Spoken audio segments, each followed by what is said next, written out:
మోడ్రన్‌గా stage పైన మధు అయితే వస్తుంది. ఇక మధు అయితే మోడ్రన్ డ్రెస్ వేసుకొని మోడ్రన్‌గా రెడీ అయ్యి వచ్చేసరికి అక్కడ ఉన్న మధు వాళ్ళ ఫ్యామిలీ మెంబర్స్ అయితే ఒక్కసారిగా షాక్ అయ్యి అలా ఉండిపోతారు. ఇక మధు మాత్రం ఒక బ్యూటీలా రెడీ అయ్యి చాలా అందంగా రెడీ అయ్యి స్టేజ్ పైకి వస్తుంది. అది చూసి విరాట్ అయితే ఒక్కసారిగా అలా కళ్ళు అయితే మధు వైపే వదిలేస్తాడు.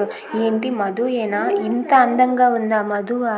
చాలా అందంగా ఉంది. నేను అస్సలు కళ్ళు ఆర్పలేకపోతున్నాను అని చెప్పి మధు వైపే అలా చూస్తూ ఉండిపోతాడు. ఇక మధు అయితే వచ్చి అక్కడ తనైతే నిలబడి వెళ్ళిపోతుంది. ఇక అక్కడ ఉన్న జడ్జెస్ అయితే వాళ్ళ జడ్జిమెంట్ని రాసుకుంటూ ఉంటారు. ఇక మధు వెళ్తూ ఉంటే ఆగవే, ఎందుకే నువ్వు వచ్చావు? మోడ్రన్ ఏమైంది? మోడ్రన్ రాకుండా నువ్వు రావడం ఏంటే? నువ్వు నీ పల్లెటూరు మొఖము అని చెప్పి అంటూ ఉంటుంది. అది వినగానే అక్కడ ఉన్న మధు అయితే మాటలు కొంచెం మర్యాదగా రానివ్వండి. నేను ఇక్కడికి రావడానికి కారణం ఎవరో తెలుసా?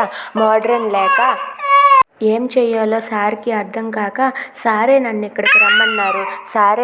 సార్ పిలిచాకే నేను ఇక్కడికి వచ్చానని చెప్పి అంటుంది. Please subscribe.